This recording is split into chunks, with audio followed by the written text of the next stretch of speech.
It's so funny. That's how you want to start it off. You don't feel it? Welcome to Jane Plays Magic. We're here in the Wilds of Eldraine. We checked out the pre-release. We went to our local game store, LGS, as the nerds say. And we did the draft, the limited pre-release draft. That's right, yeah. We had 4 boosters each, I think, to start off with. Yeah. Made 40 card minimum decks. It's minimum. I guess you can go over for a lot of these numbers. So. I'm doing the calculations in my head. But basically, these events are kind of intimidating. And I don't know, I was a little nervous before I went to my first one. But it's sort of like everyone's on the same playing field because no one else has played with these cards yet either. Yeah. So no one has crazy overpowered decks. Everyone's sort of in the same area, in the same genre, playing the same cards. You really familiarize yourself with a new set with your friends. And most people are all talking about that one set and stuff too, and not talking about all the cards of the entire pantheon. Yeah. Yeah. So, okay, specifically, the Wilds of Eldraine set has these cute little rolls, which are basically enchantments that cards can put onto other cards, and they do good things, they do bad things. I don't know, it was really cute, and I didn't end up playing any roll decks, but I got to know them all anyway because I was just playing against other people with them. I don't know, what was your favorite one?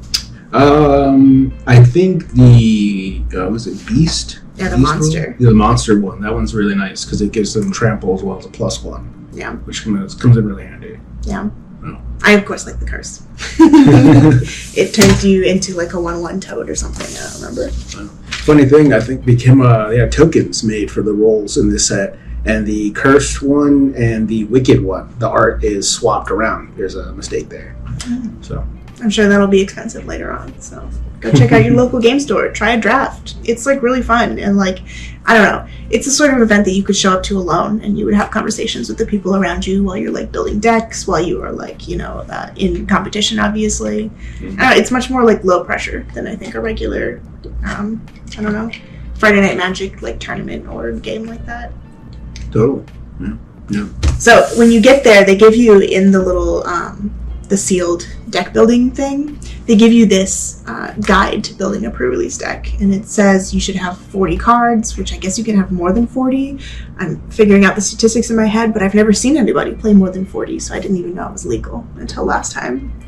But yeah, it tells you to do 15 to 18 creatures, 5 to 8 spells, and about 17 lands. Of course, I broke all of these rules. I decided on making an enchantment deck. So sometimes these rules are really helpful, and sometimes it's helpful to know that you are not building this deck, which is a traditional kind of creature deck, which is not something that I like to play. So I don't know, how close did you stick to the pre-release build? I stuck pretty close to it. I think maybe even a little less mana. I think I ran about 14 instead of 17. Yeah. But yeah, pretty close to the 5 to 8 other spells besides creatures, and then mostly creatures because I like combat. Yeah. I did not. I think I had less than 10 creatures in my main deck, the one that I played there. So what we've done for today is we have our original pre-release decks that we built at the game shop, and we're going to play them against each other. But also, we looked at each other's sideboards of the cards that we didn't play. So I only chose 2 colors, right? I played black and white for my original pre-release deck, which means I had red, blue, and black stuff red, blue, and green stuff that was crazy that I didn't use. So we went into each other's sideboards and built another deck.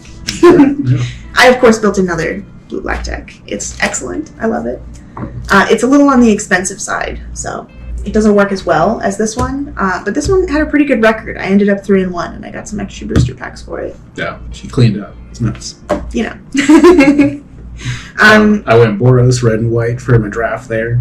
That's where I had the most good stuff. I wanted to do something with green like Rule, but I didn't get very many green cards. But then she got a bunch of green cards, so I made mono green for my other deck. Yeah. But these are all 2 40 card decks from the Wilds of Eldraine, so lots of new cards. So it should be interesting. Yeah. All right, so let's get started. Okay. Let's shuffle up and play. I don't know, what do you say when you start a game of Magic? Let's magic each other. It's time to duel. There you go. That might be Yu-Gi-Oh. The harder the cards, isn't it?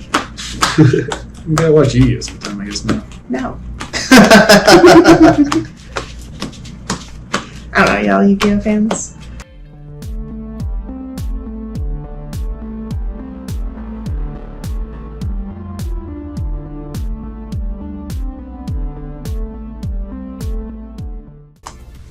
Alright. The ritual is complete. We may now begin. I think let's play this just like tournament style. You play games of to best of 3. Yep. First 2 out of 3. First 2 out of 3. That's a better way to say that. 5, 6. Yeah,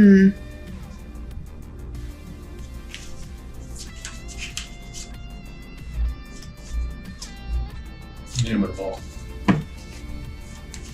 Yeah, this is a very cheap deck, but I don't know if I can stay with the 1 land hand, despite really wanting to. I'll do a fashion.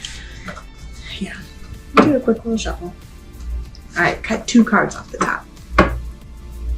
That's my cut. Interesting cut.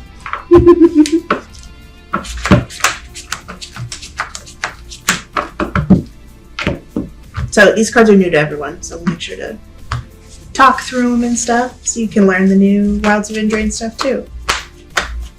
I already have a good stack of cards that I want to pull from this deck and put into my other decks. It really fits with some of my missions of Evo and Magic. I'll put back this card. You know, the Evo Magic missions. Those ones. Alright, I'm going to draw this card under. Should we roll for who goes first? We should. Oh, I didn't even get the things. I'll be right back. A little token box. And put it away. Okay. How could we even play without our custom Alkaline token box?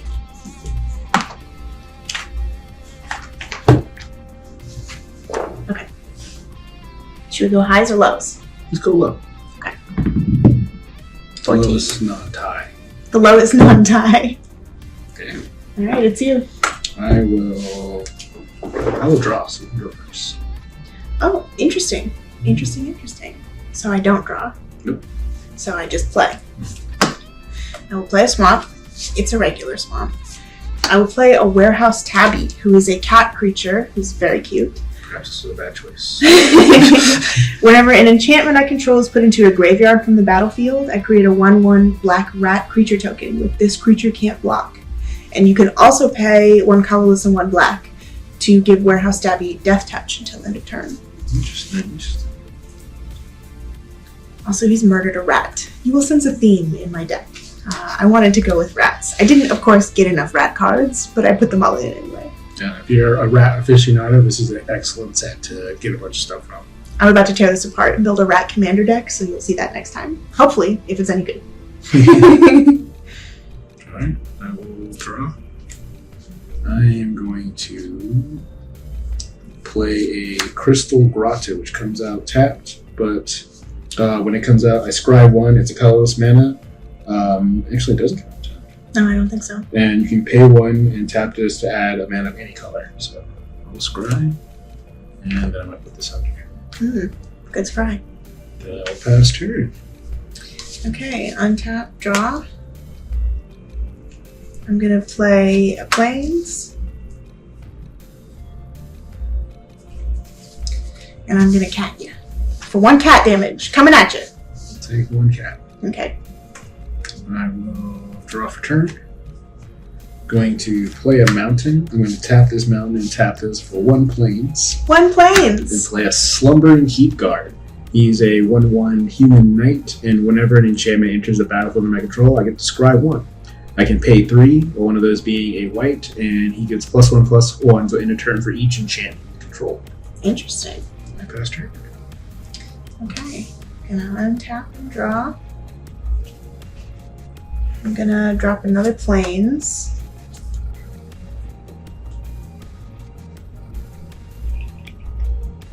I think I'm gonna play Savior of the Sleeping, who is a human knight with vigilance. Whenever an enchantment I control is put into a graveyard from the battlefield, put a +1/+1 counter on Savior of the Sleeping. And with that, I will pass turn, since I do not want my cat to die. Okay. Because it's very cute. Did you see it? It's cute. It's got a little dead mouse there. It's got a little dead mouse. I believe it's a rat. Actually. Dead rat? Yeah, there's lots of rat and mice.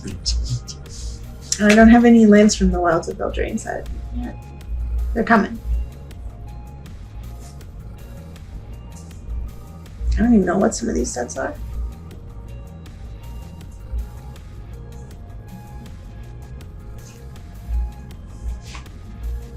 I will pass turn. No moves? No move. You're stressing me out. Okay. Well, I would play a Wilds of Eldraine land. It's pretty.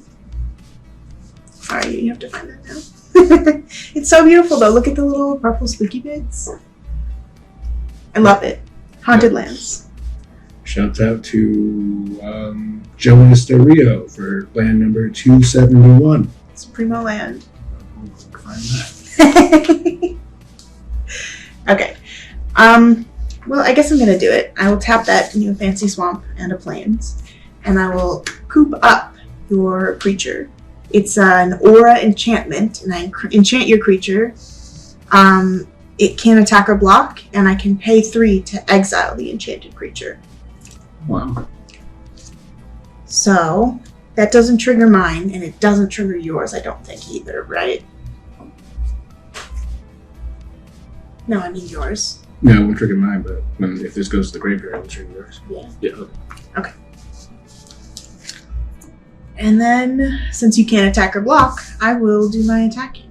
And a block. Alright, this has vigilance. 2, 3. Okay, and then I pass my turn. I will tap my grotto for a candy trail. This is a food and a clue artifact. When enters the battlefield, I get to scry 2, and you can pay 2 and sacrifice this to gain 3 life and draw a card. The utility. So we do that 2 scry. Put these both under. Not a good draw, huh? No. So I paid the 1 for candy trail.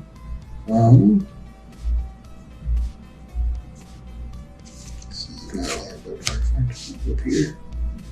I will pass turn. Untap. Yeah. You know, it's not my best draw either. Yeah. I'm gonna play. I mean, where's your nightmare thing or whatnot? Yeah. There's some good enchantments from this new Eldraine set. Yeah, they went off for black and blue for this set. It's really nice cards in there. Yeah. So I think what I'm gonna do is actually exile your creature for 3. Using my enchant aura, the cooped up aura. So that will put the enchantment into my graveyard, which means I will summon a rat from my Warehouse Tabby's trigger, and I will put a +1/+1 counter on Savior of the Sleeping. So, do you see that cute rat? Yeah. You apparently can't block. I don't get it. They got one thing they can't do. I always forget they can't block. I tried to block with them at the tournament that night every single game. Alright, I got 1 cat damage and 3 Savior of the Sleeping damage. No block. 4. 1, 2, 3, 4. Okay, that's my turn. And we'll draw. We'll play my first planes. Hey, look, it's not a monocolored deck. Yeah. And I will tap these 2, and I will play a glass casket targeting your savior. This is an artifact. It's white, and when it enters the battlefield, target creature and opponent controls with mana value 3 or less. Oh, I forgot to do that, but it counts. Is exiled until this leaves the battlefield. Okay, so I lose the token on it. It gets exiled under your artifact. Okay. And then I'm going to pass turn. Okay. Untap. Draw. I did have somebody yell at me at the tournament for drawing before I untapped. We all have our things, you know? You try and block with your rats. I like to untap late. I played a swamp. It was not cute, so I put it in the back. It's a weird thing because usually it just doesn't matter, but then in certain cases it really, really, really matters. Yeah. Okay.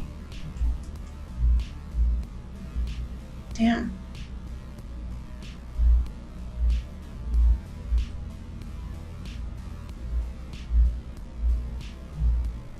Actually, I think I don't even want to play this. I think I'm just gonna attack with 2 and then pass my turn. Take 2. Yeah. Another draw. It was not the best draw for either one of us. These decks are more exciting, I promise.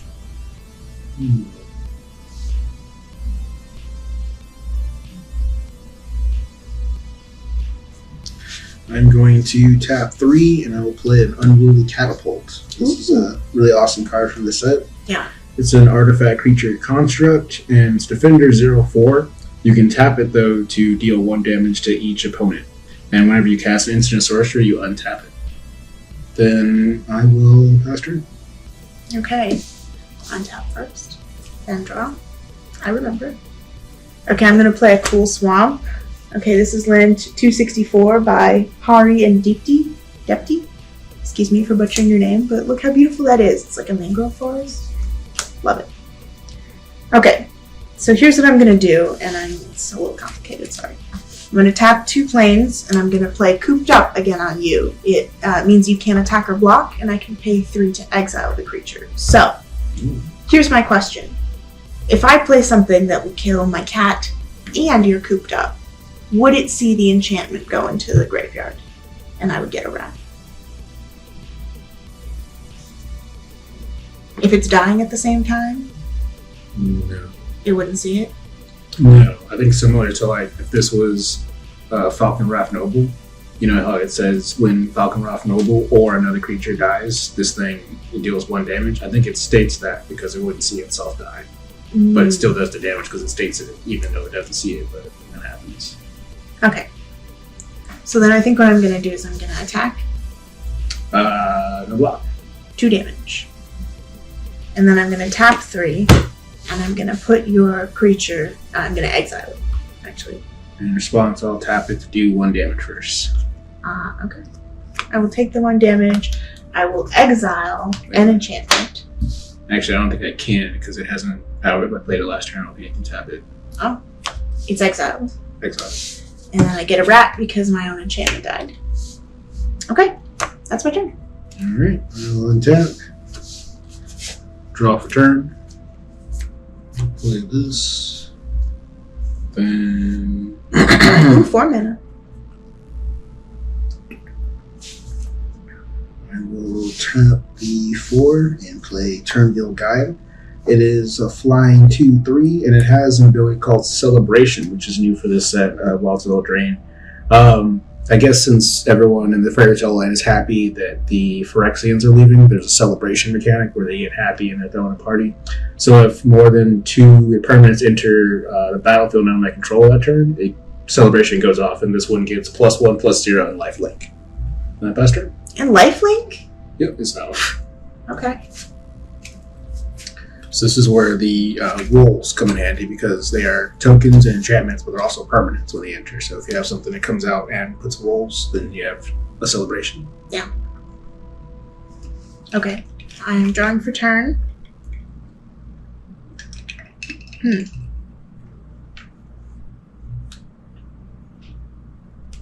Well, it's not perfect, but I'm going to do it, I think. So here's my plan. I'm going to cast Rankle's Prank for 1, 2, 3, 4. I'm going to choose all of them. So, Rankle's Prank is a sorcery, and it says choose 1 or more. Each player discards 2 cards. I will discard my 1 card in hand. I will discard Belligerent Ball and cut it. Okay. Each player loses 4 life. 1, 2, 3, 4. Each player sacrifices 2 creatures. I have 1. Okay. And then I will cat you for 1. Okay, take 1. That's my turn. They have a lot of really good board wipes and like removable stuff in black. I play an Evolving Wilds.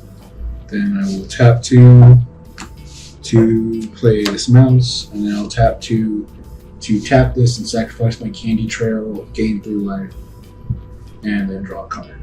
Alright, tell us about your mouse. The mouse is a raging battle mouse. It says the second spell I cast each turn costs 1 less. Then it has celebration. At the beginning of combat, if 2 or more non-land permanents enter the battlefield under control, this gives +1/+1 to the turn. Honestly, pretty sick. And I passed turn. Alright, mouse v cat. Let's see how it goes. Oh no! Okay, so I'm gonna play the Cheeky House Mouse. I'm gonna play, it's an adventure card, so I'm gonna play the adventure first. It's a sorcery speed, so target creature I control gets +1/+1 until end of turn. And it can't be blocked by creatures with power 3 or greater this turn. And then I will tap another one, and I will play the mouse himself, the Cheeky House Mouse. I got this card, and I was like, yes, this is my deck. I have made my choices. It's mouse. So, I have this +1 until end of turn. And I think I'm just going to swing it. Do you want to trade? I think I have this one. Okay. So, my cat dies, sadly. Did great work. It caught many rats. But we have replaced it with a cheeky little house mouse. That's my turn. In response, you turn and crack this and go get another market.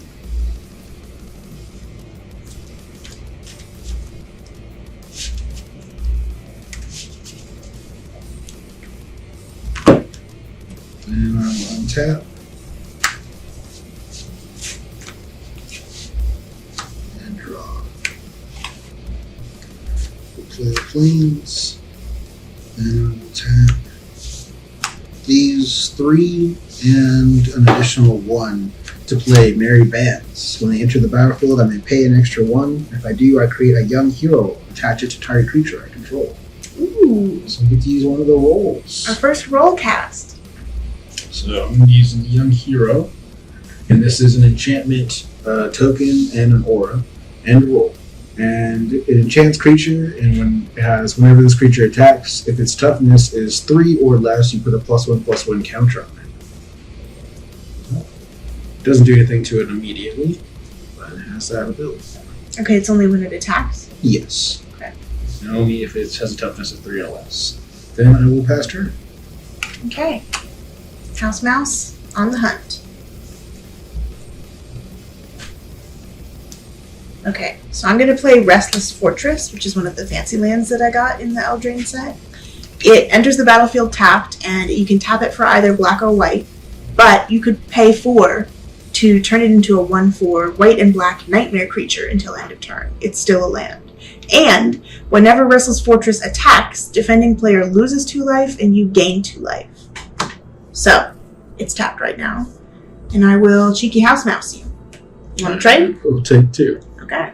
Actually, yeah, I'll take 2. You've been moused. I've been moused. So cheeky in this house.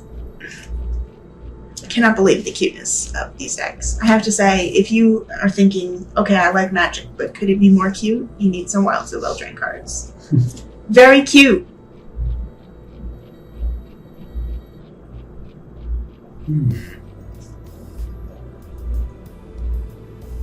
Sponsor us, Magic the Gathering. I got card ideas, and they're all cute. I will first move to attack, which will put a +1/+1 counter in my creature. Does it stay? Yep. Ooh, that's pretty nice. I will take 1, 2, 3, 4. Then I will pass turn. Okay. We'll untap. We will draw. We'll play this Japanese Plains.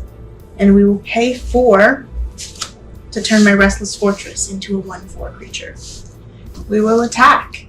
You will lose 2 life, and I will gain 2 life from the Restless Fortress attacking. 2? 2. I will... And then 3 damage coming at you. I think that's game. Yeah. No matter what I do. Good one. Yeah. Alright, best 2 of 3. Let's do it again. I gotta say, I love it. So fun. I loved building it. I loved being late to the tournament. I loved all of it. If you enjoy content like this, where we play new releases, let us know, because that gives me an excuse to go to these new releases.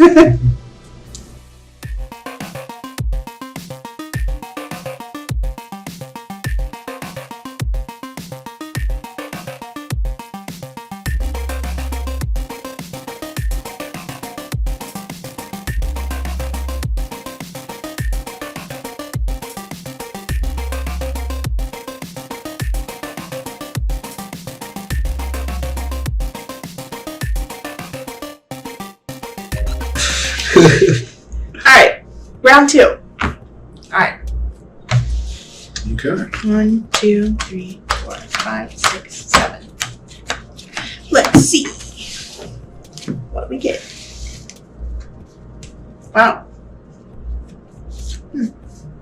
I will keep. I would really like to keep, but I think I need a mold. No land. But it's so cheap. All I need is 1 land, you know, on the draw. I love a cheap deck.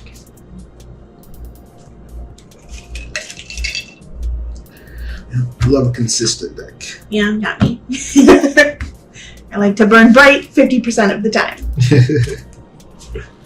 1, 2, 3, 4, 5, 6, 7. Okay, we're good on that. Alright. I'm done. You lost, so you get to pick. Oh. That's the tournament rules. I will play. Okay. I will play a mountain and pass turn. Alright, I'm going to draw. I draw now? Mm-hmm. Okay.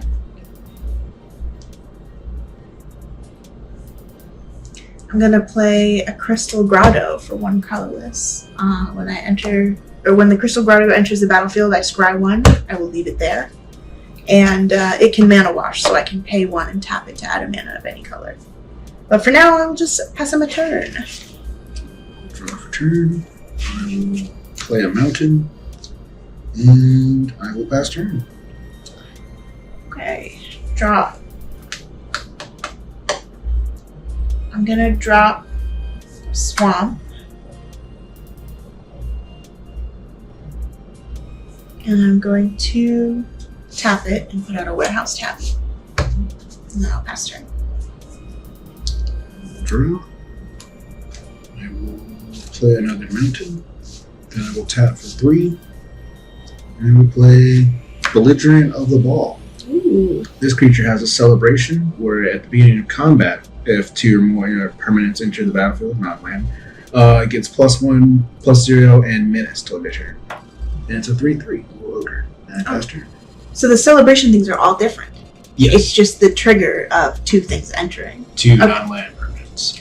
I don't know why I thought they were all the same, and I kept reading it. Like, wow, did I really not remember this? It gets a little confusing because to explain the celebration part is so much text. Right. And then it's just like a little line somewhere, and it's like in different spots and stuff too, like where the actual thing does. Like sometimes it's like at the top near where it mentions it, sometimes in the middle, sometimes at the very bottom. You hear this, Wizards of the Coast? Standardize that shit. Okay. Pass turn. I will untap and draw. I will play a Plains. I will tap all 3 to put out Savior of the Sleeping again. He's a human knight with vigilance, and whenever an enchantment I control is put into a graveyard from the battlefield, he gets a +1/+1. I will pass my turn. No attacks. Draw for 10. Let's see, Plains. I think I'm not very good at using the cat's death touch ability. I keep forgetting about it.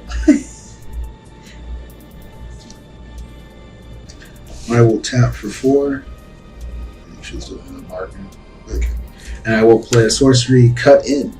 It says it deals 4 damage to target creature, and then I get to create the young hero roll and attach it to a creature I control. So I'll deal 4 to this. Okay. And then make my Belligerent of the Ball a young hero. So What's that young do? hero is again when this creature attacks, if its toughness is 3 or less, you put a +1/+1 counter on it. So it will do it the first time, but not again. Right. This will be the only time this will do anything. And I will swing and get a +1/+1 counter, making this a 4/4. Well, crap. I will take 4 damage. You bastard. Okay. Drop.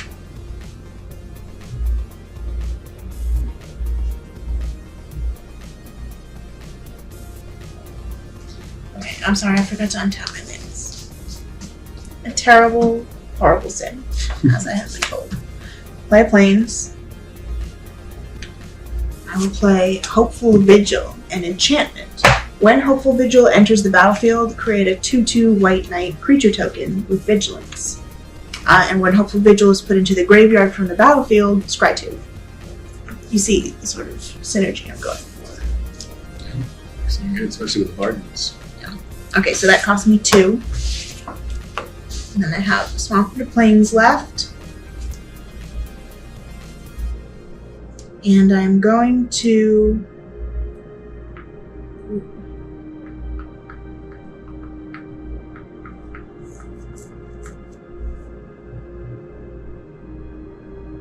I think I will pass my time. Okay.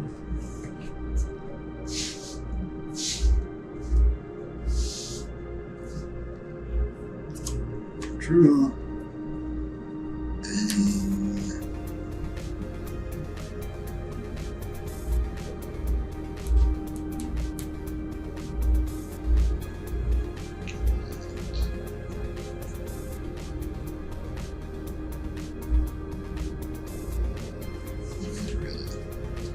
I will first swing with my 4/4. Okay, I will block it and pay 2 to give my warehouse tab a death touch until end of turn. Okay. That is your enchantment hitting the graveyard, so it does not trigger. Then I will tap 4. And I play Toonville Guide. It's a flying 2/3 with celebration. It gets +1/+0 lifelink. And pass turn. Okay. Nice plays out there in the wilds of Eldraine. Okay.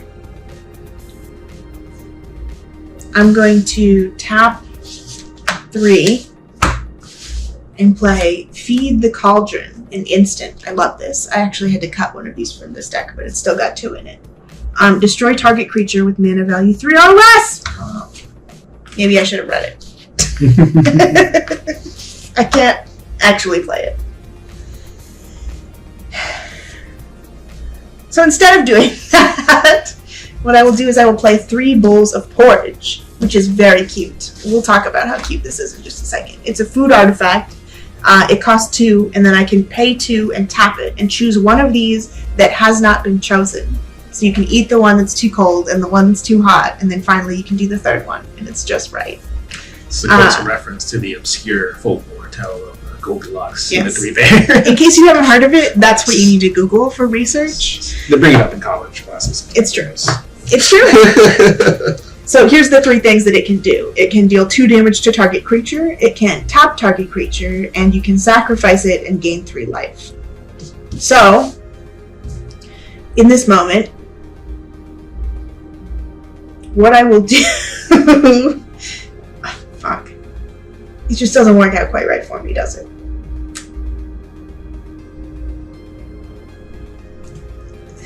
The drop on this deck, not working with me right now. So I think what I will do is just pass of the turn. Alright. Tap. Alright, your turn is starting. Go ahead, draw your card. But I'm going to tap your creature with the 3 bowls of porridge. So I'll eat the 2 cold one first. Okay. 2 cold! I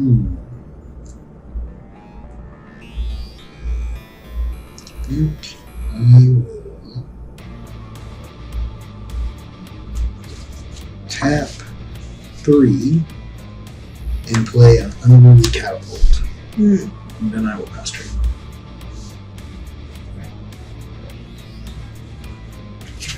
Okay. Untap. Slab out there. So someone was working on flood damage or whatever. Vegas is not built for these storms, y'all. Okay. I'm all untapped. Did I draw? I did not. I'm doing the untapping first. Important. Play planes. I have 5 mana out. I will spend 3 of them now. I will play Feed the Cauldron, which is an exciting spell. Destroy target creature with mana value 3 or less, the Unruly Catapult. If it's my turn, create a food token. And it tells you what a food token is. Cute Wilds of Eldraine food token. Is that the gelatin? Yeah. Mm. Full of candy. Yeah, I think there's like a theme of like candy that eats people, like monster candies. Yeah, it looks like boar candy. You can see the vicious maw in there. Yeah, I believe there's a character based off of like the Hansel and Gretel legends, and I think Gretel becomes like a candy monster hunter. Ooh. Is that the one that I put in my other deck? The Gumdrop came in? Maybe we'll see her. I think that's related to that legend they're making in there. Okay. So, I tapped your creature last turn, so it has not untapped yet. Mm-hmm. And I got all these enchantments and shit out. These are artifacts. This one's my creature.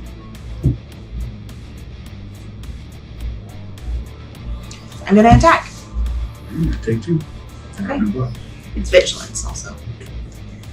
I'm going to tap a swamp. I'm gonna play Vampiric Rites. Such a cool card. Insane. I pay 2, and I can sacrifice a creature and gain 1 life and draw a card. But I can't do it right now, obviously, because I don't have enough mana. So in this moment, I will pass my turn. Okay. Tap. Draw the turn.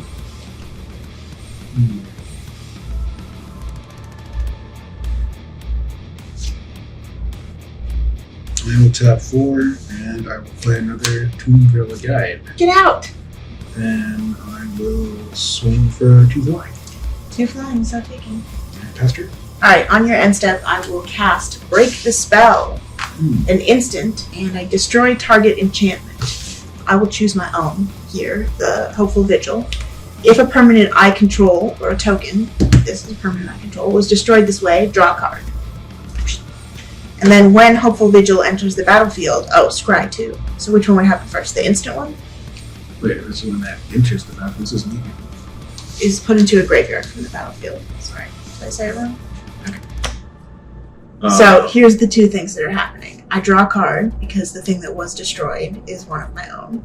And then I scry 2 also when this goes into the battlefield, into the graveyard. Well, then you're gonna draw first, and then once this hits, then it'll trigger. Draw first, and then this hits the battlefield. This dies. The scry triggers. Yep. Okay.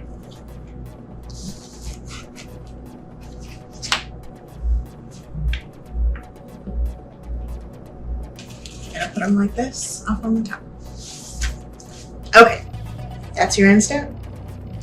Yes. Turn finished. Starting my turn. Drawing a card for turn.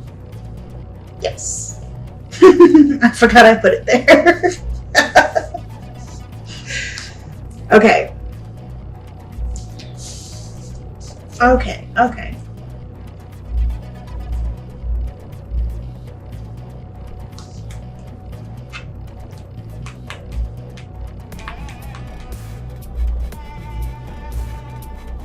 I'm gonna play Tangled Colony for 2. It is a cute rat, and it can't block. When Tangled Colony dies, create X 1/1 black rat creature tokens with this creature can't block, where X is the amount of damage dealt to it this turn. So I'm trying to get maximum damage on this rat to get maximum rats. Max rat! That'd be a great one for a young hero roll, to be honest. Yeah, it would.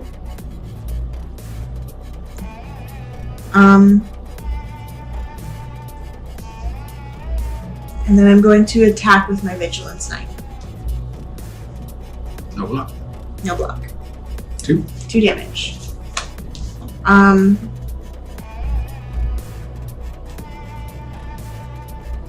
guess I have to choose right now, don't I? That's my turn. Okay. Oh no. No, because I forgot they're both flying. They're both flying. Shit. I already said it. My turn is passed. You're going. It's so hard to maximize the value of every single card, especially with these new ones that I'm not as familiar with. But I'm doing it. I will tap I believe I will waste a mana this turn. these two. Two to play a glass casket targeting What? rats. Did you cascade my rat? I did. Alright. Then I will. Hey, wait. Can I do this as an instant speed?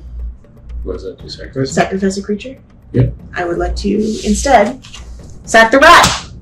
So I sacrifice a creature, I gain a life, and I draw a card. And this would just go to the graveyard. Sorry. Then I will. I love this. Then I will.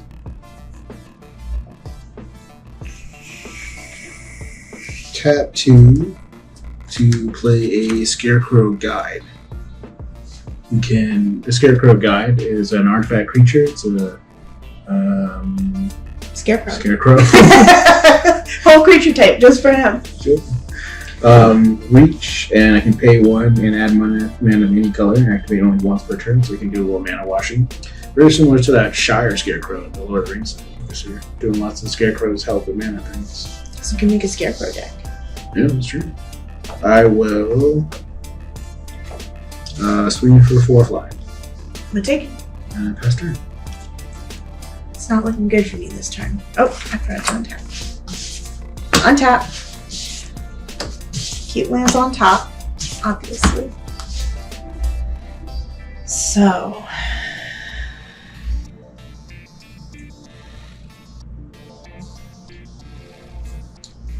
I'm going to drop a Wicked Visitor for 2. He's a nightmare creature, and whenever an enchantment I control is put into the graveyard from the battlefield, each opponent loses 1 life. And then I will put out an enchantment, Hopeless Nightmare. When Hopeless Nightmare enters the battlefield, each opponent discards a card and loses 2 life. Discard my Bone Splitting Bolt. Okay, and also when Hopeless Nightmare is put into the graveyard from the battlefield, scry 2. But I'm obviously not doing that yet.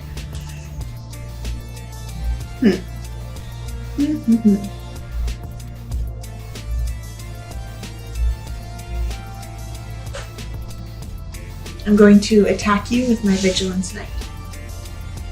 No block. Now block, 2 damage.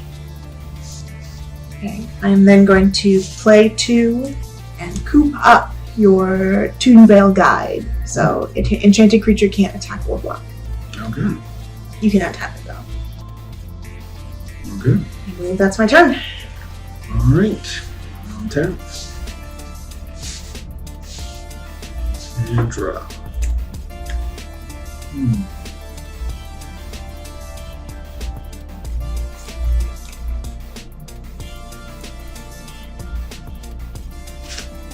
I will tap 4. Ooh. I will play Cut In. I'm going to deal 4 damage to this creature. Okay, if the visitor dies, nothing I can do about it. So create a young hero roll. I'm going to attach it to my Toonveil Guide. And then I will swing, which will put the 1/1/1 counter onto it. Its toughness is 3 or less. Yes. And then I'll also swing with my Scarecrow. Okay. I think I am going to block the Scarecrow with my knight. Response. No! Tap 1, and I'll play Kindle Heroism. I give it +1 in first strike and scry 1. First strike! It's okay. I'll leave that there. Alright, so I don't take. Oh, I do take 3 flying damage. 1, 2, 3. And I pass turn. Okay. Scrap! A lot of scrying on this set too. A lot of scrying. Okay, so I'm going to tap 1 and play a Warehouse Tappy. Whenever an enchantment goes into the graveyard, I get a rat. I can also pay 2 to give it Death Touch. We're familiar. I will.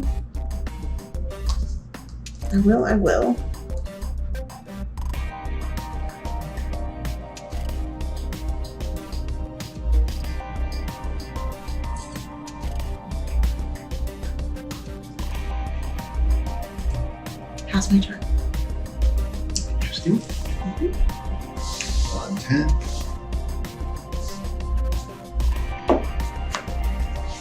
And draw. 3 and play an Unruly Catapult. Okay, in this moment, I will pay 2. I will tap my 3 bowls of porridge, and I will deal 2 damage to a target creature. Alright. Oh wait, I'm sorry. I need to tap those a little bit. Then I will swing for 3 fly. Okay. Oh, it's flying. 3 flying. I will tap to sack my food. Gain 3 life. My last turn. Hopefully, not die. Hopefully. Okay, so I only have the just right left on the 3 bowls of porridge, which is where I sacrifice it and gain 3 life. Basically like a regular food at this point.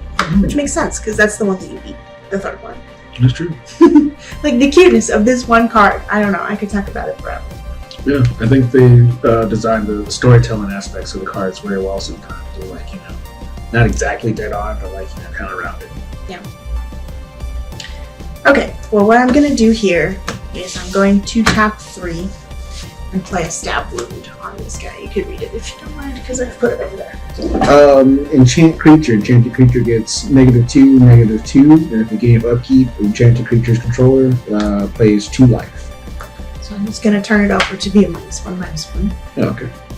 So it's, oh, your young hero is going to trigger again still. That's alright. We've got it. Got it going. Weird interaction. Here it is.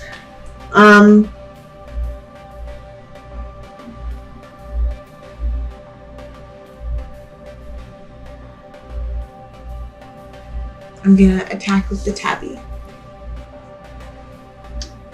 I will take 1. Okay, good choice. And I think I will pass my turn. Response, I will tap my catapult to do a 1. And I'll untap. Take 2 from the stab wound. And draw.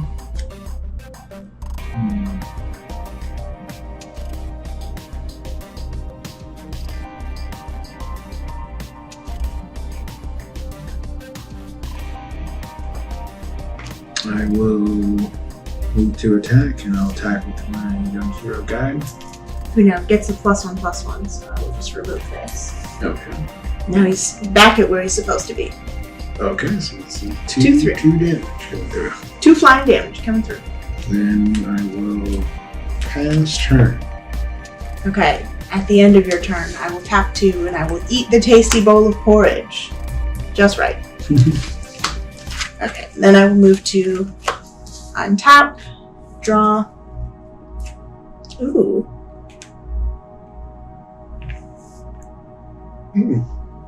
Okay. I'm gonna tap 5 for the High Fae Negotiator. This is the only expensive card in my deck. I'm gonna bargain it with my Hopeless Nightmare. So bargain is new for this set also. It means you can sacrifice an artifact, enchantment, or token as you cast this spell. So I've got the Hopeless Nightmare enchantment that I'm gonna sack for it. So I resolve the thing on the card, or I resolve the thing on the card I'm sacking first. I think this one first. Okay, so when it enters the battlefield, if it was bargained, which it was, each opponent loses 3 life and I gain 3 life. 3. Okay, and then I'm sacking the Hopeless Nightmare, so I scry 2. And I'm gonna put them both under. Screw it. Let's see what we get. And then I'm going to use this trigger on the Warehouse Tabby, because an enchantment I control went into the graveyard, I get a rat. Okay. So you have the 0/4 up. So I'm going to pass turn, because I can't pay for the Death Touch, and you would just beat it. Well, so I will hit you for 1. 1 damage, so taken. Untap, take 2. Yep, stab wound, bleeding out over here. Yep. I will.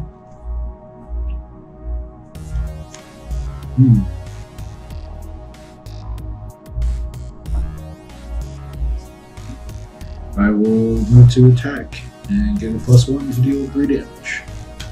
Okay, I will, it's a 3/4 right now. I will block it. Okay. It doesn't die. I only deal 3 damage. Oh, okay. But it does not come through. Pass turn. Okay.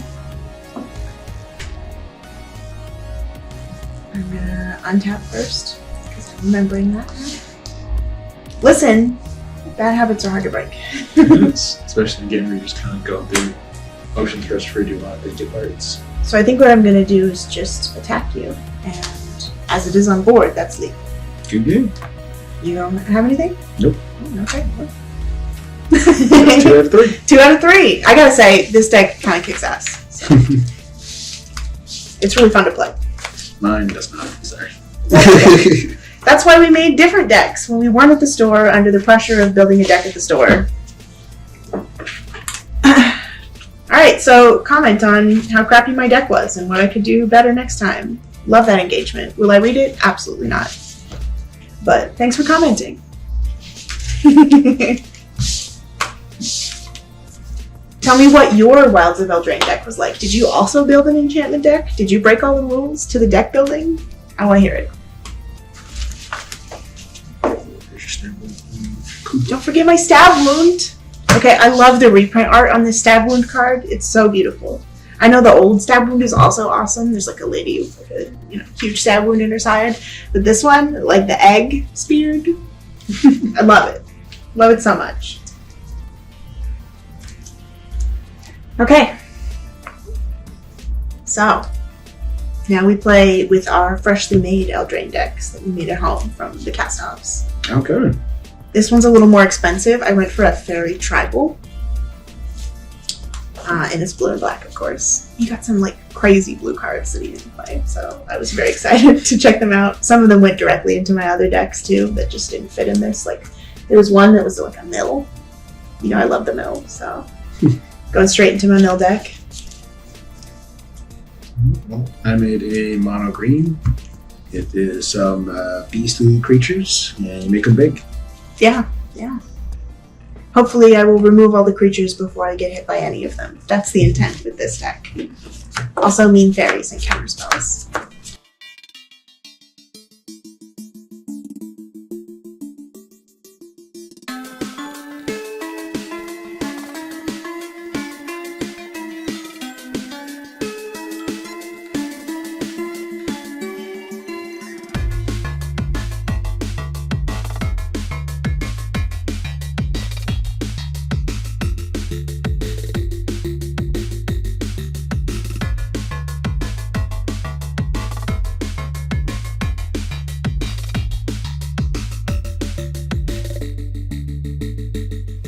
Round 2 of the draft tournament at our house. Oh, nat 1. 7. That's you. You choose. I'll play a forest and pass turn. Okay. I will draw. I'm going to play Edgewall In, which enters the battlefield tapped. And as it enters the battlefield, I choose a color. I can tap it like a regular mana for the chosen color. Or I can pay 3, sacrifice Edgewall In, and return target card that has an adventure from the graveyard to my hand. So I'm going to choose black. That's my little color marker. That's my turn. Draw. I will pass turn. Okay. Alright. I will draw. I'm going to drop an island, and I'm going to tap both. Sorry I did not untap it, but I am tapping it now. I will play my cool Eldraine land, and I'm going to cast Spreading Seas, which is an enchant land. And when it enters the battlefield, I draw a card. Enchanted land is an island. Okay. Okay, and then I pass my turn. Enjoy your island. I will tap these 2. And I will play a Root Rider Fawn, who is a mana dork. I mean, you can tap it for 1 green mana, or you can pay 1 and tap it for a mana of any color, so it also washes. And it's a 1/3. I passed turn. It's so cute. Yeah. Alright, I'm untapping, then drawing. I'm going to play a swamp.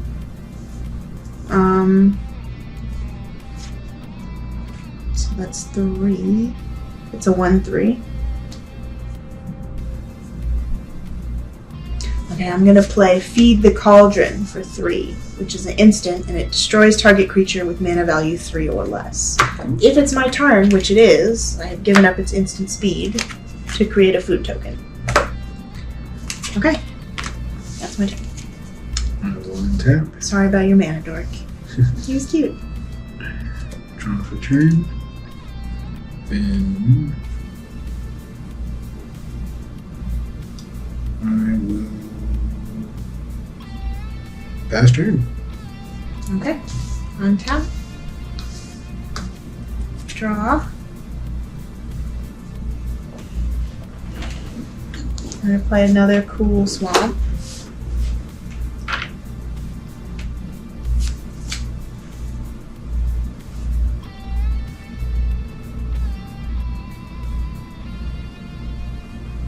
I'm gonna play the adventure here, so I think I'm on an adventure spot. There it is. So, the Aquatic Alchemist has a bubble up sorcery for his adventure. I can put target instant or sorcery card from my graveyard on top of my library. So I choose the Feed the Cauldron that I just played. And then I exile the card and I can cast it again later from exile. That's the first part of the adventure. So it costs me 1, 2, 3. And then I pass my turn. Okay. And we'll draw. I will pass turn. Wow. Some really unlucky draws. 4, 5, 6. Yeah, it'd be like that sometimes. Okay, well, I'm going to drop a cool island, and I'm going to play Aquatic Alchemist for a 1, 2.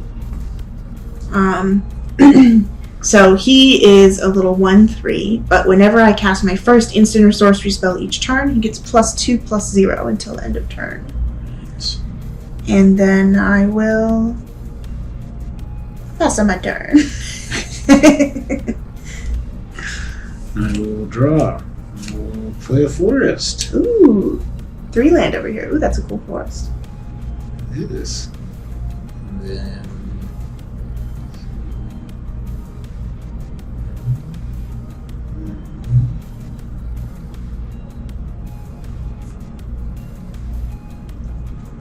I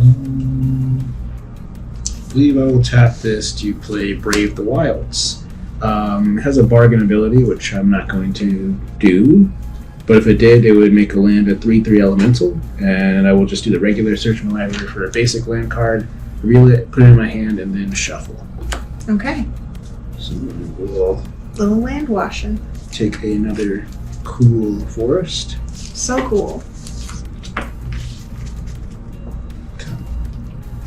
Put that into my hand. I'll tap these 2 to play the adventure card Plant Beings, which means I can play an additional land this turn. So then I'll play my additional land. And this goes on adventure. When it comes out, it's a 5/4 worm with reach. Here, keep it on this so you can put it in the camera. A worm with reach. Then I Must be a big will worm. pass turn. Yeah. I believe it is of the Beanstalk legend. Okay, so I think at the end of your turn, I'm going to crack my food, eat my candy jello, and then I will untap for my turn. Draw.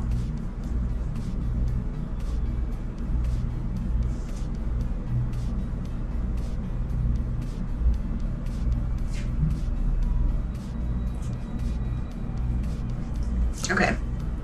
So I'm going to play a rad-ass black card in this moment called Ariet's Whisper. It costs 4. It's a sorcery. Target opponent discards 2 cards.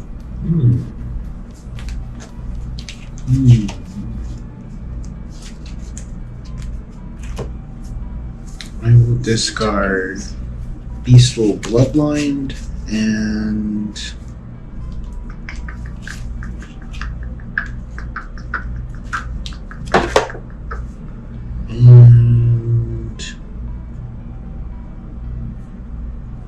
Titanic Growth. Okay, so this is the card that had the art printed backwards. You can see this frog is supposed to be cursed and the cauldron is supposed to be wicked. But anyway, I'm playing the wicked role. This Ariette's Whisper says, you discard 2 cards. I create a wicked role token attached to 1 target creature I control.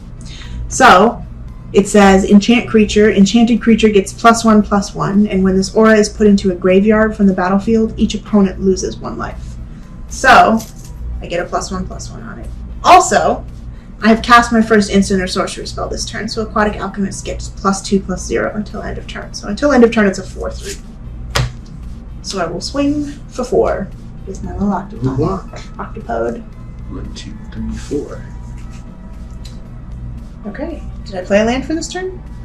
I don't think so. So I'm going to play an island. And I'm going to pass my turn. I will untap. Draw. Forest. Then I will tap 4. And then play Howling Galefang. It's vigilance and has haste as long as I have a creature on adventure, which I do. You do? So then I will swing for 4. Damn, that hurts. Then I will pass turn. Alright. Untap everything. Draw my card.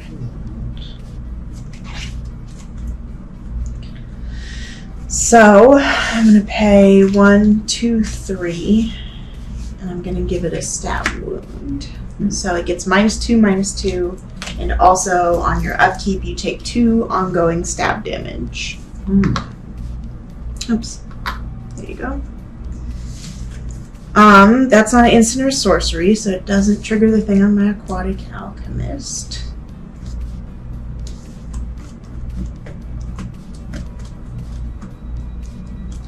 But I think I will swing with him anyway for 2 damage. No block. Okay. Pass my turn. I'll untap. Take 2 damage. 2 stab wound damage. 2. Ah! Can I do it? What is it, game night style? And I will.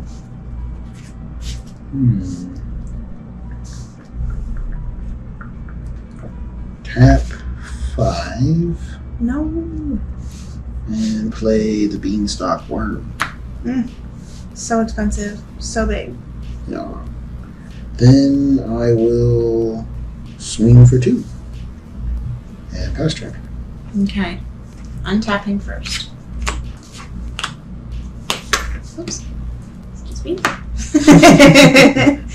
I will play a swamp, so I have 6, 7 out.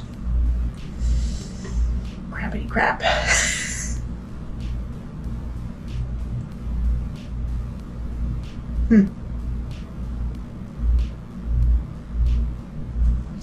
One, 2, 3, 4, 5.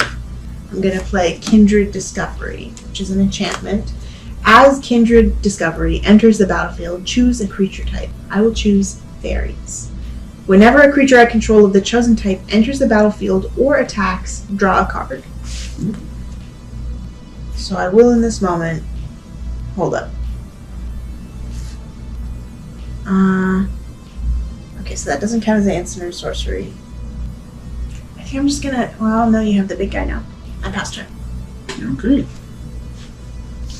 I will untap. And take 2. Stabbed.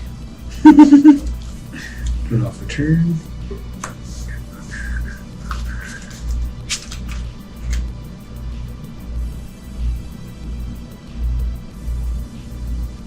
I will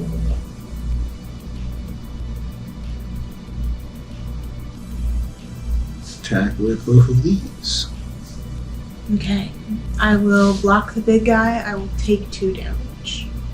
In response, I will tap 2, and I will play Guard Change and give the monster roll to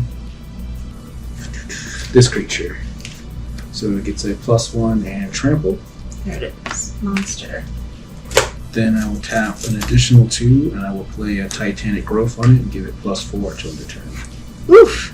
Okay, so it's dealing 10 damage right now, and I have 4 blocked, so I take 6. Yes.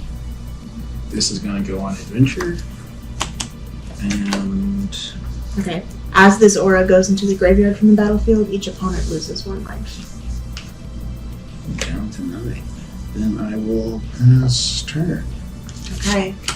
Now I'm praying that I draw a fairy right now. Please, a fairy of any kind. Well, that's not great. Not great at all.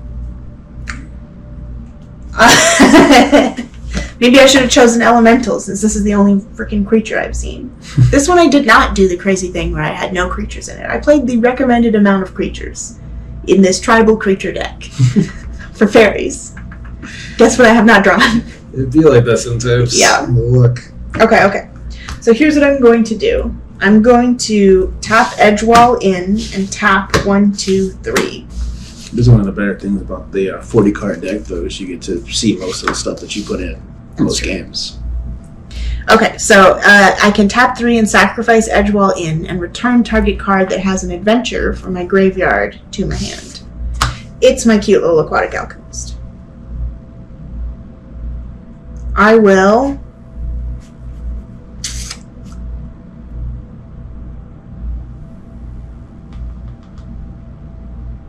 Do I just put him out and waste the adventure part of it?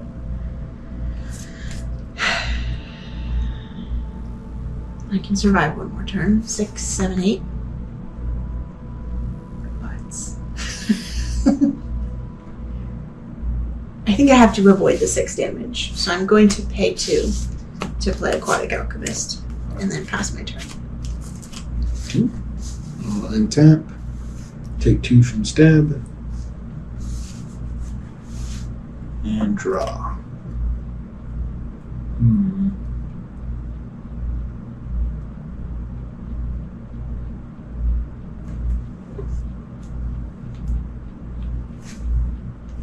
I will tap 1 green, and I will play Bakery Raid, and I will create a food token. So your food is. Then this goes on to adventure. Then I will tap. And I'm going to tap for the Ferocious Werefox. Okay, I will counter target spell.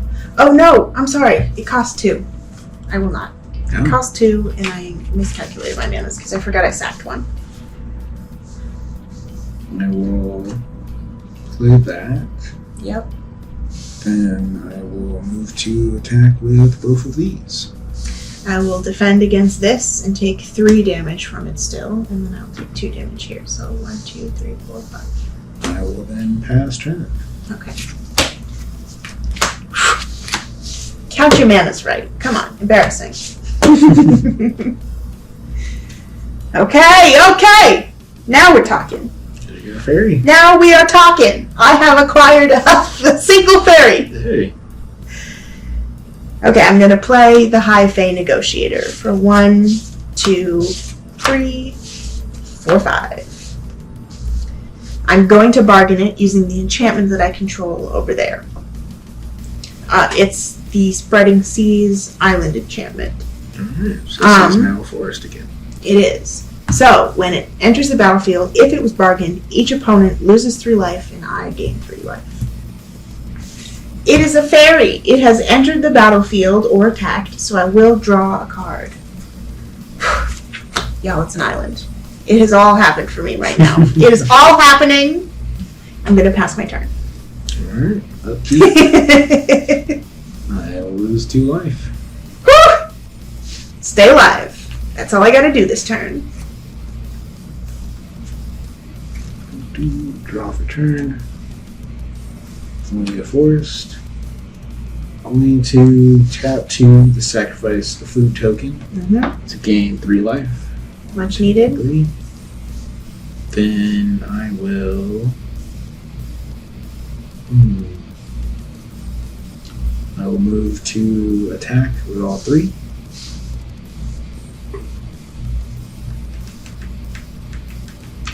I will block the ferocious werefox, who will die, and my hyphen negotiator will not die.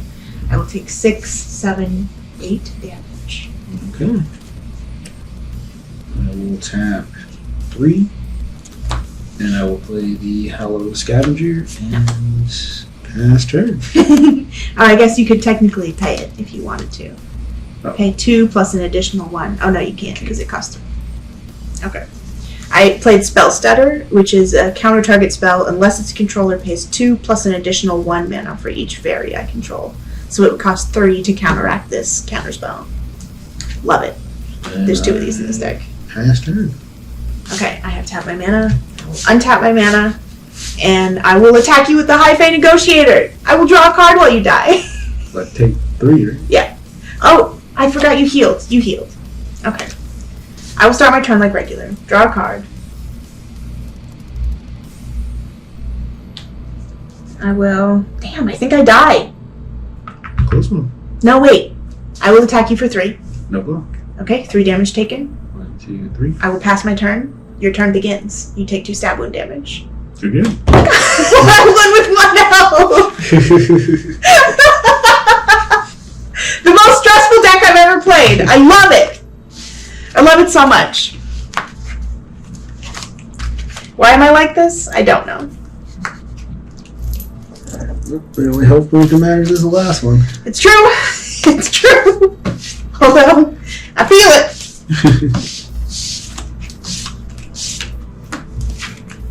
This was supposed to be so cool, but I guess I just don't have enough fairies in this deck. Maybe it would work better in a 60-card deck where you have just, like, more things. Maybe. Or there's some kind of way to get them out there, find them. Yeah. Are you talking about a tutor? You know I don't believe in tutors. Maybe not a tutor exactly, but there's like, there's probably a fairy that's like, go grab another fairy or something. You mean a fairy tutor? I don't believe in it.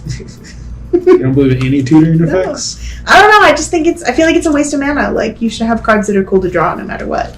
Yeah, a card lets you search stuff is very cool. I don't know. I'm not into it. It feels like cheating. It feels Cheating? like, yeah, that doesn't feel like fair magic to me. Silly opinion, I know. Everyone's got those. Yeah. Oh, wait. I cut your deck, not mine.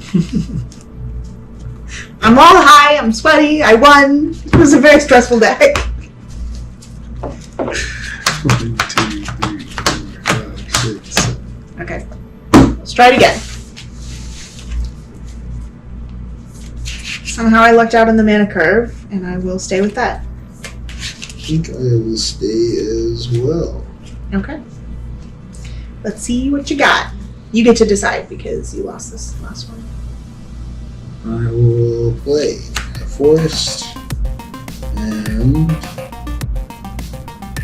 I will tap this to play Brave the Wilds, and I will search the library for a basic land card, reveal it, and put it in my hand and shuffle. Cool. I'm going to draw. I'm going to drop a swamp. I'm going to tap a swamp. I'm going to play Fairy Dream Thief. Fairy Dream Thief. Slow down. It's a fairy warlock creature with flying, and when Fairy Dream Thief enters the battlefield, I surveil 1. So I can look at the top card of my library and put it into the graveyard, which I will not. And then I can pay 3 and exile the Fairy Dream Thief from my graveyard to draw a card and lose 2 life. Lose 1 life. Excuse me. I know, it's a lot. But mainly he's just a little flying guy. And then he's got a graveyard thing later. So, I will pass my turn. It seems like a lot for 1 mana. Like, so much for 1 mana. Yeah, I got some really good black cards on that set. Yeah. I will Like, maybe too much for 1 mana. tap 2, and I will play the enchantment Up the Beanstalk. Up the Beanstalk enters the battlefield, and whenever I cast a creature with the spell mana value of 5 or greater, I draw a card. Nice. Then I will pass turn. Green deck staple. Okay. Untap. Draw. They're leaning on this beanstalk thing for the green part of the fairy towns. Guess they leaned in. I'm going to play an island. I'm going to hit you with 1 fairy damage. No block. And then, do you think it's more important to use all of your mana or squeeze every drop of utility out of a card? I think the card utility matters more. I will pass my turn then. Okay. Guess there's some magic theory. Let me know what you think. Are you a utility squeezer or are you a get it on the border? I think I'm a utility squeezer usually. Of course. Sometimes, needs must.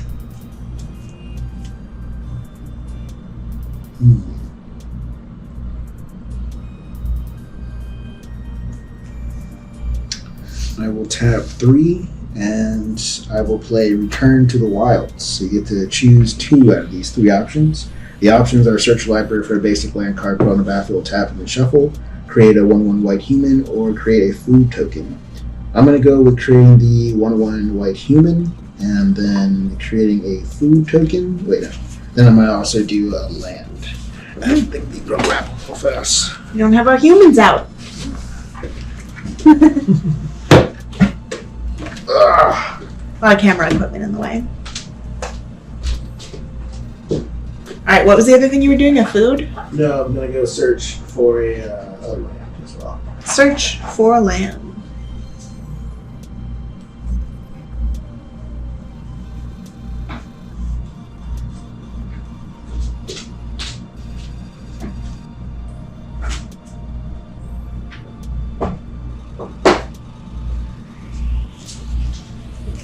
You got humans? I got a human soldier. You just have to ignore the soldier part. Well, close enough. Here's my human from the Lord of the Rings set. He's cute. And then I'm going to search my library for a forest. I'm going to put that onto the battlefield tapped, and then I'm going to pass turn. Okay. Untap. Draw. I'm gonna play an island.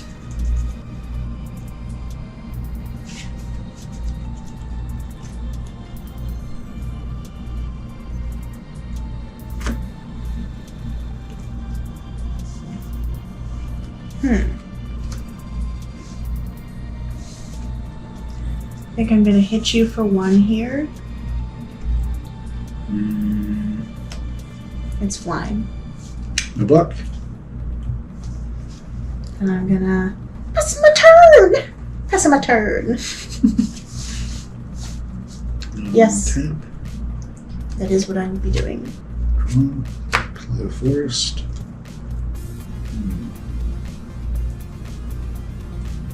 You ready for the utility squeeze? Wringing it out.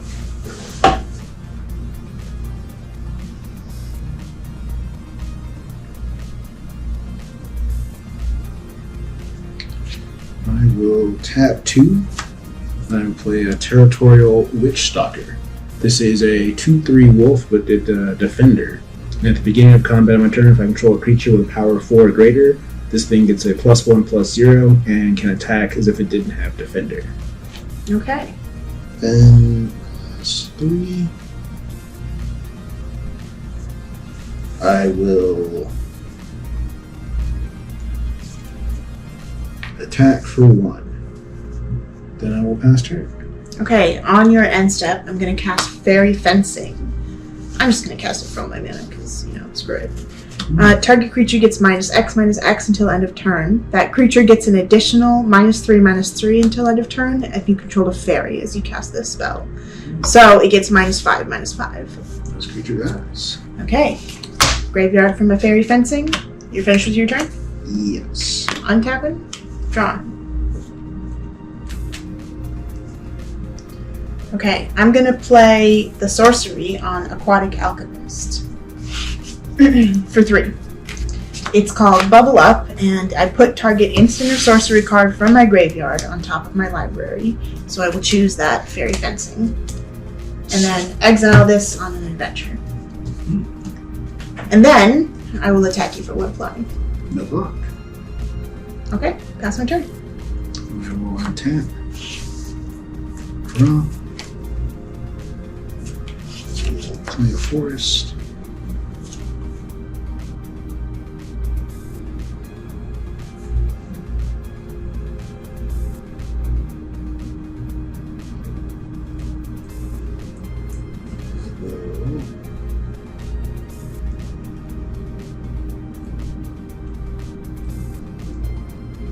Tap 2, and I would play Guard Change. And I will give this creature a monster roll to my little human. The monster roll gives enchanted creature +1 and trample. So it's now 2/2 Monster Man. And I swing for 2.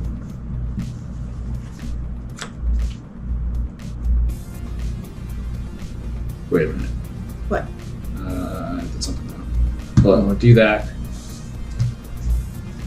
Then I'm going to pay 4, and I play a Howling Gale Fang. And then I swing with both of these, because this one gets haste as long as I have a creature on adventure. Oh, okay, so I will take 6. 1, 2, 3, 4, 5, 6. And I will pass Nice turn. moves. thank you. Okay. Draw.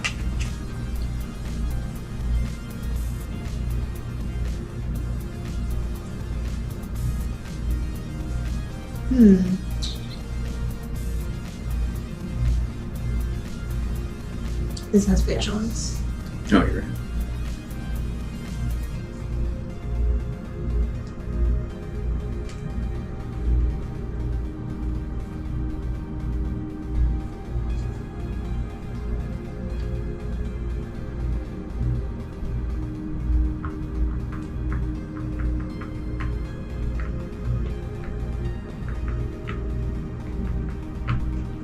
So complicated. I have so many choices right now.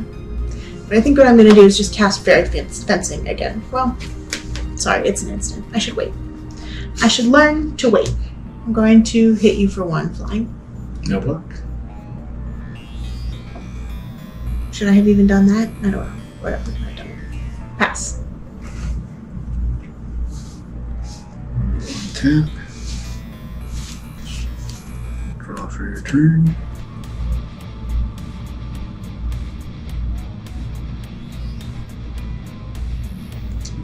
Play a forest.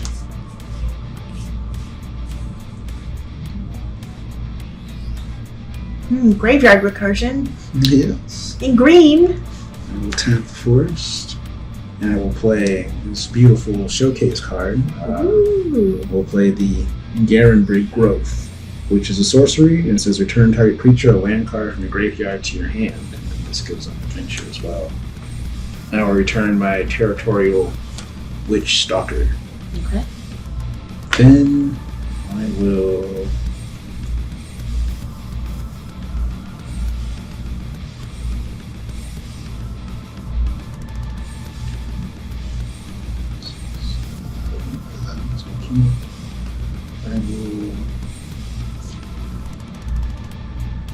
for 4 mana, I will tap this to play my Ferocious Werewolf, Ferocious Werewolf? which is a 4/3 trample now. Okay. Then I will move to attack with the Gale Fang and my monster is human. In this moment, I would play my instant that I've been holding for 3. So X is 2. Target creature gets -X until end of turn. It's very fancy. So it's going to get -5/-5 on the big Howling Gale Wing. And then I will take 2 human damage. Then I will tap my last 2. And I will play my Territorial Witch Stalker. Okay. Then I pass turn. So this is an adventure.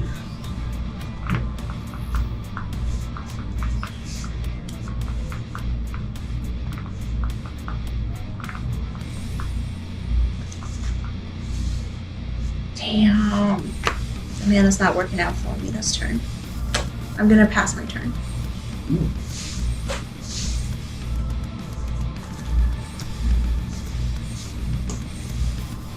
I will draw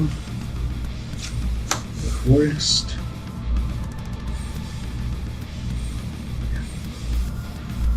I will. What does this do?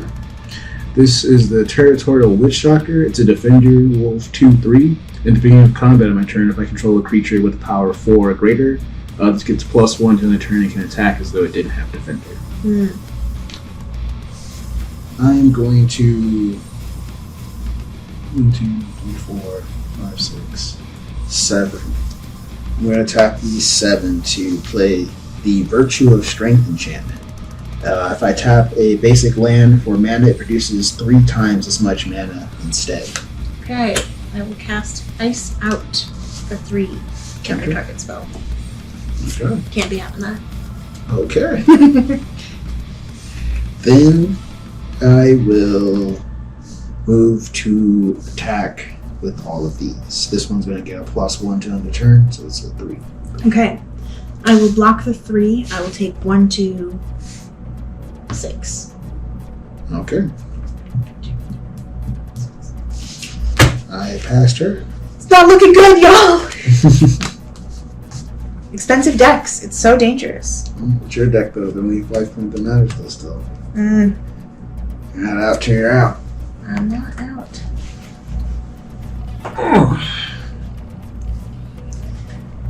Guess there's so much like food in my game in these sets of the Eldraine. Yeah, but I think you might kill me next turn. Let's see if I can make it happen. The stab wound strategically placed on your larger creature. Smart move, smart move. Okay, so it gets a -2/-2, so right now it's a 2/1.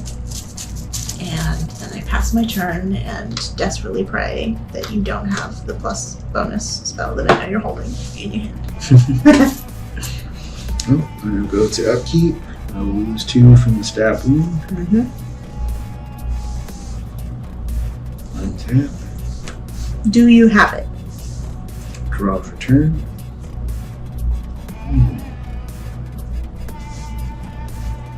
4 damage on board, and I have 5 health. Okay.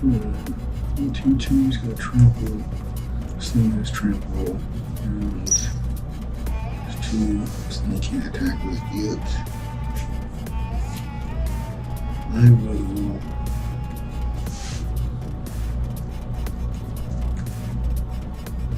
I will first tap 2, and I play Bear Down, and I will destroy a target artifact or enchantment. I will destroy the stab wound. Yeah, you got lethal on me. Good go. Yeah. What a deck. Okay, so we're 1-1. We're 1-1. 1-1. We both got to play our big shiny cards this time, except for I did counter yours. I'm very sorry about that. Tell us what it does, this guy. This is a green showcase card we got from the Eldraine set. It's called Virtue of Strength. The main card, part of it, if you tap a basic land for mana, it produces 3 times as much of mana instead. And it has a little adventure sorcery where you can return target creature or land card from your graveyard to your hand. It's good. It's got a little recursion and, hella green ramp. Yeah. Things green does very well. Okay. I'm nervous. Do a little shuffle shot.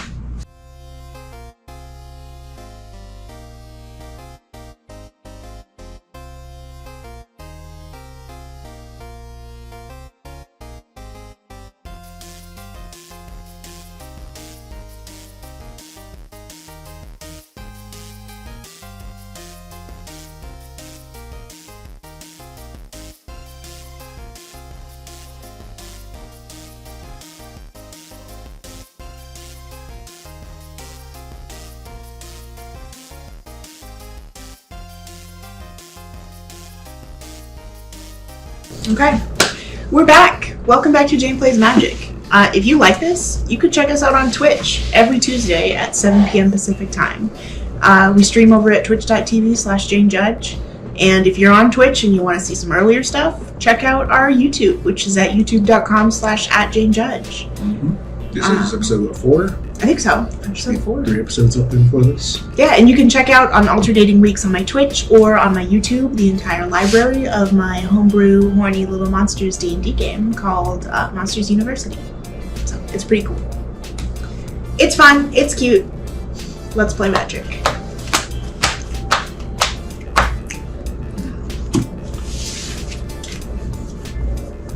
I will keep. I think I can stay with this too. You choose to go first or not? Oh yeah, I will choose the card advantage. So you go first. I'll go. I think you are supposed to choose before you look at your hand, but I will play a forest and pass turn. Okay, I'm gonna draw the card, drop the swamp. I'm gonna play Hopeless Nightmare. When Hopeless Nightmare enters the battlefield, each opponent discards a card and loses 2 life. When Hopeless Nightmare is put into the graveyard from the battlefield, scry 2, and I can pay 3 to sacrifice Hopeless Nightmare. I tapped my swamp. I am going to discard my Ferocious Werewolf. The Werefox. Mm-hmm. Alright. I will draw for turn. Cards up there. And I will play forest. Oh yeah, sorry, I shuffled. Something good. I will.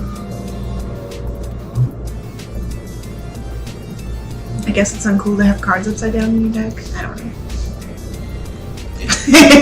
I'll play a Root Raider Fawn, who is the mana dork. You can pay 1 for a green, or you can pay it and make it 80. Okay. And I pass turn. Draw. I'm going to play an island. I'm going to tap said island.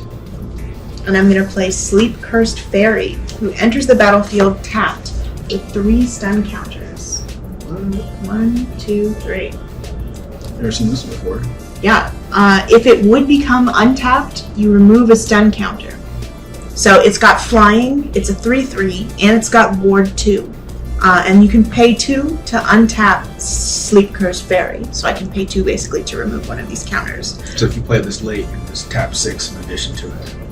Untap it. Exactly. But right now it's tapped, it's got 3 stun counters, and 1 comes off every time I should untap it. 1, 2, nice. Yeah. Okay. Alright, I passed my turn. Interesting card. It is really interesting. I'm a big fan. I haven't gotten to play it ever. I'm playing forest. Then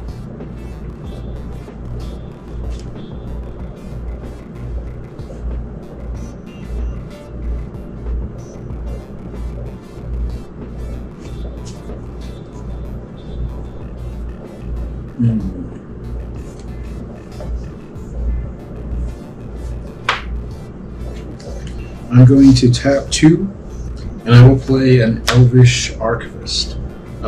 This is an Elf Artificer, and whenever 1 or more artifacts enter the battlefield under my control, it gets a 2+1/+1 counters, and this ability triggers only once each turn. Whenever 1 or more enchantments enter the battlefield under my control, I draw a card. This ability triggers only once per turn. I feel like this card's going to be insane in Commander. No, I think so. I will tap 1 to then play Garen's Breed Growth, and I will return target creature or land card from my graveyard to my hand. I'll choose my Ferocious Firefox. Then I will swing for 1. 1 taken. And I pass turn. Okay, I'm going to untap. Sleep Cursed Fairy should untap, so she loses a stun counter. I'm going to draw. Oops.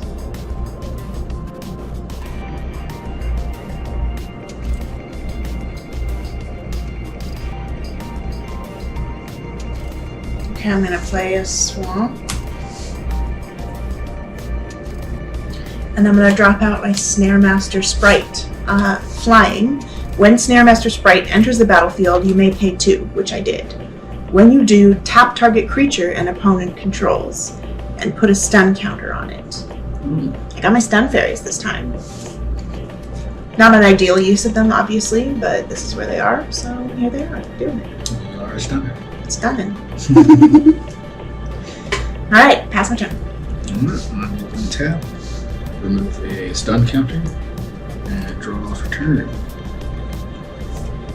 It at least gives you 1 less mana this turn. That's true. I will.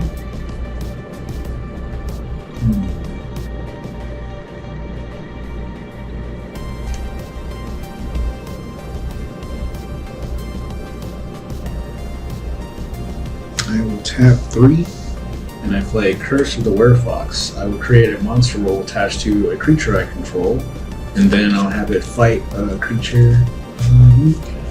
Gosh darn it, you accidentally. Alright, who will he be fighting? My little Snare Master? Yeah. I'll fight that and take 1 damage. So it's got 1 health this turn. And then I will swing for 1. I will take it. Then I will pass turn. Alright. Untap, remove a stun counter. Draw. Play an island. I just really dig the art for the lands that they did for this one. Yeah, they really did some nice showcase full art lands. I mean, they always do. The full ones are always really sick. The same person did the ones in your deck as the ones in my deck. Hans and Deepti. Oh yeah, maybe they did the whole set. I don't know, they're spectacular though. I love them. They do seem all pretty same style. Yeah. I like you did the alternates for the spell cards, like the Staff Blue and the Vampiric Rites and those kinds of full art ones. They're so fun. Vampiric Rites going right into my deck. Looks very Beautiful. I don't know, stained glass, carved on the wall, tapestry at the same time. Something like inspired by all three of those kind of art forms. Alright, so I'm gonna play something gross and creepy. Taken by Nightmares. Oh, it's an instant. I should have done this later. That was dumb. But I've done it now. I'm gonna exile target creature, and I do control an enchantment, so I'm gonna scry 2. Oh, I also, when the Young Monster roll, which is an enchantment, enters the battlefield, I drew a card. Oh. So Wait, exiling this. The monster or the young hero? The monster one. Because of this thing. Whenever one or more enchantments into the battlefield under my control, I draw a card. Oh, you're right. So you're exiling this card? I am exiling it. I'm gonna put this on top, and I'm gonna scry this right to the bottom. And then I think I'm going to pass on a turn. Okay. Seeing that I'm tapped out. Untap. You may have your mana dork back. I really hate this mana dork, man. Listen, you don't need any more mana than you already got. I will. Goosebumps. I will tap 2. And I will play Guard Change. And I will create a monster roll again. This time attach it to the mana dork. Okay. Spent so much effort getting rid of that last one. +1 and trample. Then this is on adventure as well. Then I will tap. No. I will swing for 2. Okay, 2 so taken. Then I will pass turn. Okay. Removing the final stun counter. I don't think she untaps this turn.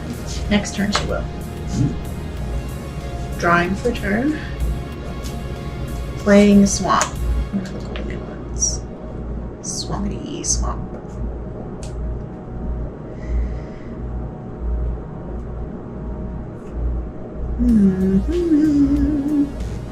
I'm gonna play High Fae Negotiator for 5. I will bargain it with Hopeless Nightmare, so I'm resolving this card first. When it enters the battlefield, if it was bargained, each opponent loses 3 life and you gain 3 life. Fairy Commander decks, they're coming. Okay, I'm sacking it, I'm scrying 2. I believe the pre-con for Wilds of Eldraine to mirror one of his fairies. Fairy Tribal? Yep. That's fun. Yeah. Tell him we should get those pre-cons. Okay, somebody come buy us a bunch of precons so we can play them for you. I will get cute sleeves, I promise. The other one is Celestia too. Ah, It's perfect. buy us these precons. Seriously, send us $200 or whatever it costs. I don't know. They're so expensive, the precons. I think the folks with the initial drop of 60, so Only 120. We can get that from you, right? Just send me your credit card details. Check out my Amazon wish list. I'll link that below and have those on there if you want to buy us some cool magic cards. Anyway, I've put out the High Fae Negotiator. I've bargained it. I've stolen your life, and I will pass my turn. All right. We'll untap. draw. As you can see, I didn't really go for the rolls or the adventure cards in any of the decks that I built. Ricky, you really put a bunch of adventure cool cards in and stuff. I did. Leaned into the rolls. But I don't know. The blue-black fairies are just going to fit so nicely into so many other sets that are already existing. I think I will first attack with my father. Okay. It is a 2/4 4. Mm-hmm. Beep.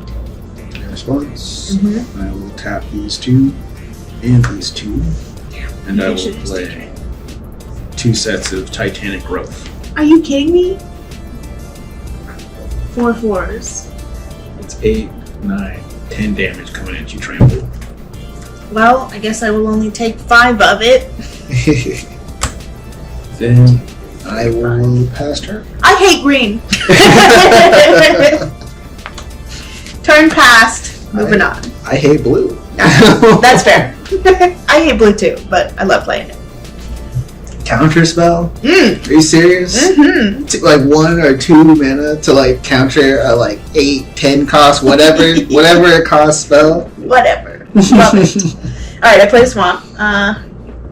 Itch in my ear. 1, 2, 3, 4, 5, 6. Love it. Okay.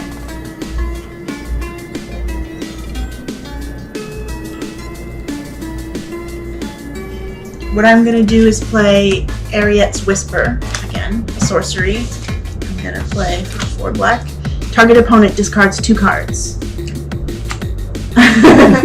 Create a Wicked roll. If we have one available. It might be the one under yours. No, it's the one on the curse. Here you go. Thank you. Create a Wicked roll. I'll put it on my Sleep Cursed Fairy, who is woken up and so cute. So, enchanted creature gets +1/+1, and when this aura is put into the graveyard from the battlefield, each opponent loses 1 life. Okay, so that is resolved.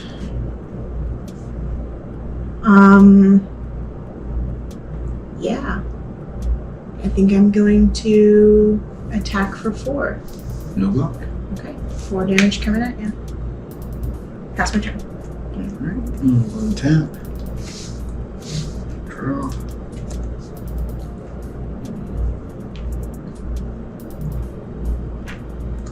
Tap 2.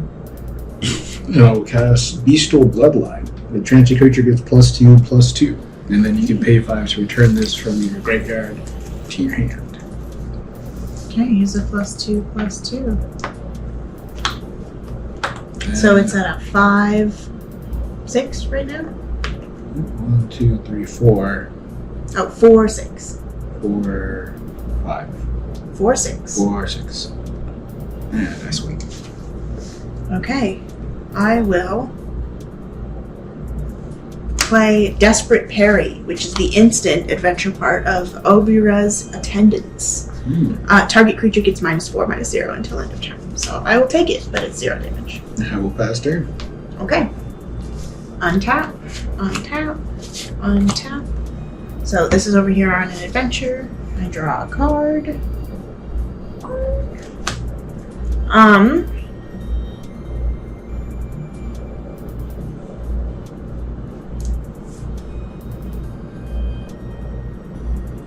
I'm going to attack you for 4 flying.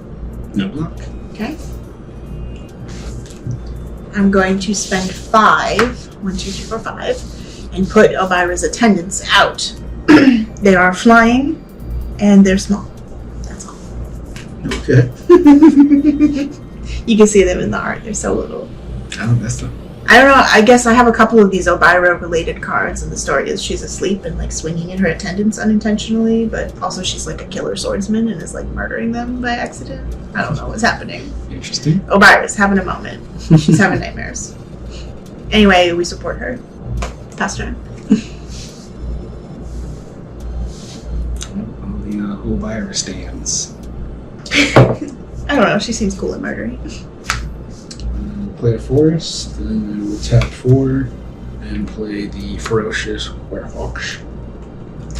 Then I will swing with my Fawn. Okay, so what is it right now? 4, 6. 4, 6. I will take the 4. And pass turn. Okay. We're just swinging over each other. Yeah. It's a slugfest. I hate you. Okay.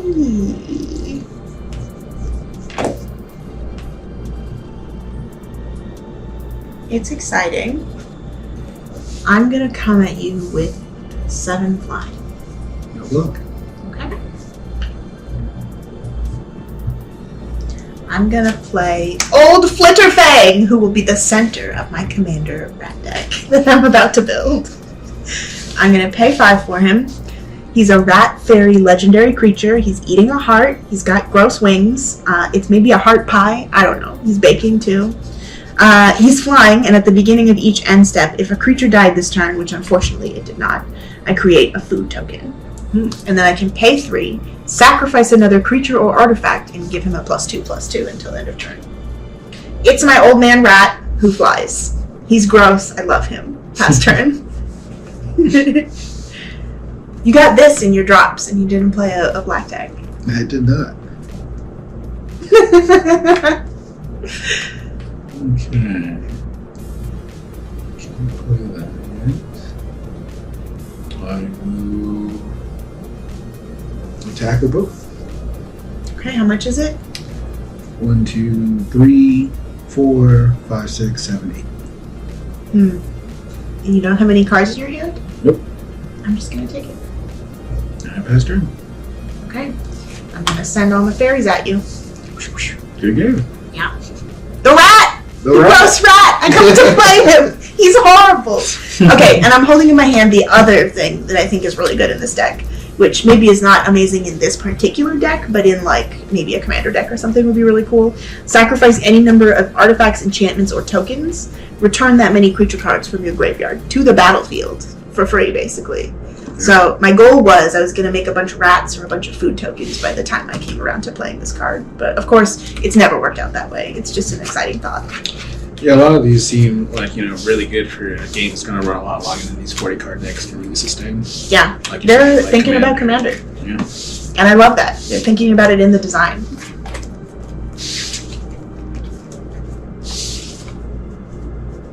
You have anything cool you want to talk about in your deck?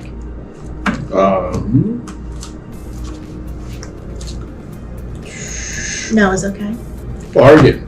It's pretty good, but still kind of seems like something that kind of favors black more, which has recursion and like things for like putting stuff into your graveyard. Hell yeah, it favors black. So I don't know. Not a great mechanic for the green. Alright, here's what I want to talk about. I got this cool one, which I built the enchantment deck around, and of course never used also. It's great in a long game, or if people are playing blue, but I didn't verse anybody playing blue.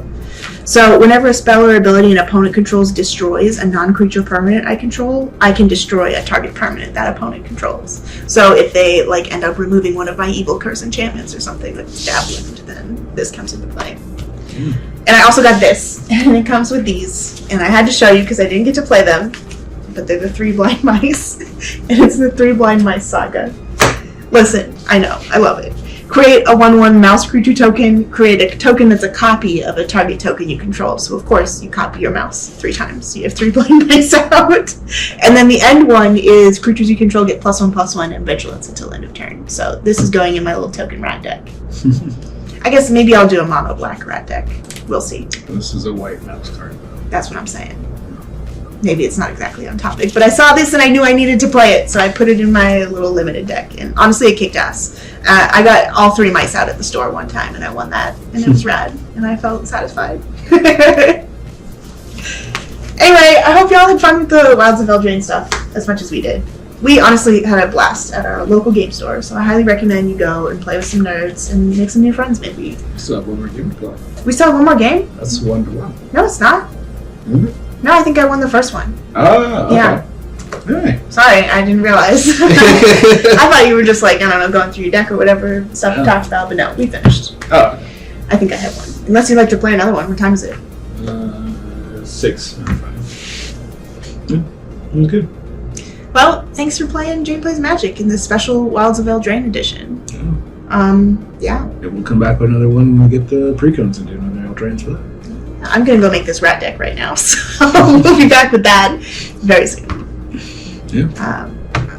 Like our stuff and leave a little comment if you have something to say about Wilds of Eldraine. Absolutely. Love to hear it. Yeah. Thanks for being a subscriber and watching us playing Magic at our kitchen table. Yeah. See you next time. All right, get the hell out.